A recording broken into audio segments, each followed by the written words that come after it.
1. It pleased Darius to appoint 120 satraps to rule throughout the kingdom, 2 with 3 administrators over them, one of whom was Daniel. The satraps were made accountable to them so that the king might not suffer loss. 3. Now Daniel so distinguished himself among the administrators and the satraps by his exceptional qualities that the king planned to set him over the whole kingdom. 4. At this, the administrators and the satraps tried to find grounds for charges against Daniel in his conduct of government affairs, but they were unable to do so. They could find no corruption in him because he was trustworthy and neither corrupt nor negligent. 5. Finally, these men said, "We will never find any basis for charges against this man Daniel unless it has something to do with the law of his God." 6. So these administrators and satraps went as a group to the king and said, "May King Darius live forever." 7.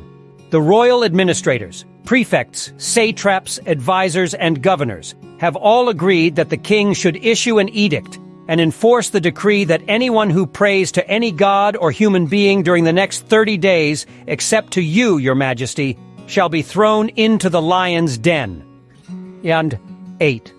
Now, your majesty, issue the decree and put it in writing so that it cannot be altered, in accordance with the law of the Medes and Persians, which cannot be repealed.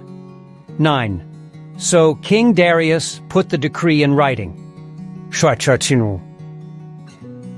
10. Now, when Daniel learned that the decree had been published, he went home to his upstairs room where the windows opened toward Jerusalem. 3 times a day he got down on his knees and prayed, giving thanks to his God, just as he had done before. 11. Then these men went as a group and found Daniel praying and asking God for help. 12. So they went to the king and spoke to him about his royal decree. "Did you not publish a decree that during the next 30 days anyone who prays to any god or human being except to you, your majesty, would be thrown into the lion's den?" The king answered, "The decree stands, in accordance with the law of the Medes and Persians, which cannot be repealed."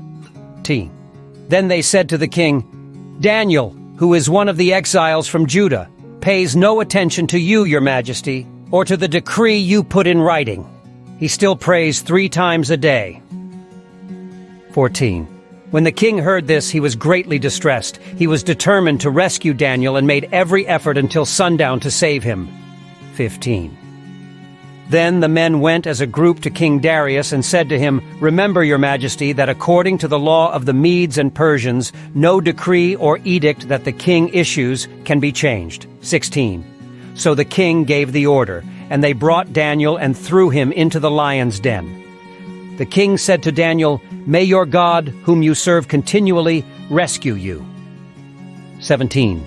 A stone was brought and placed over the mouth of the den, and the king sealed it with his own signet ring and with the rings of his nobles, so that Daniel's situation might not be changed.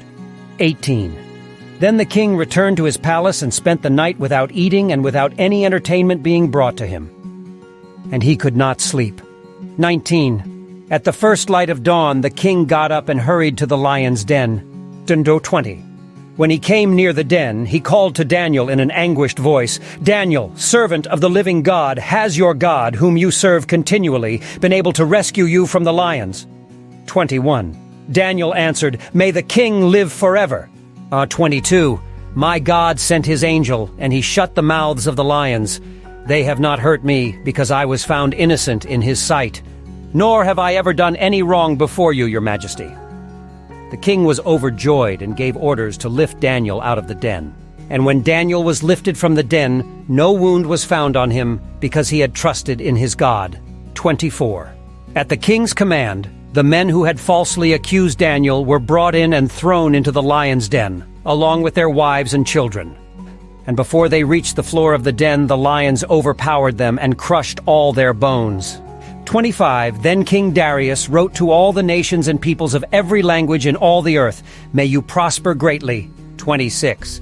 I issue a decree that in every part of my kingdom people must fear and reverence the God of Daniel. For he is the living God, and he endures forever. His kingdom will not be destroyed, his dominion will never end. 27. He rescues and he saves. He performs signs and wonders in the heavens and on the earth. He has rescued Daniel from the power of the lions.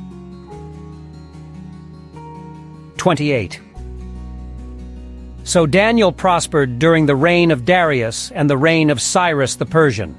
Please note that the text may vary slightly depending on the translation used.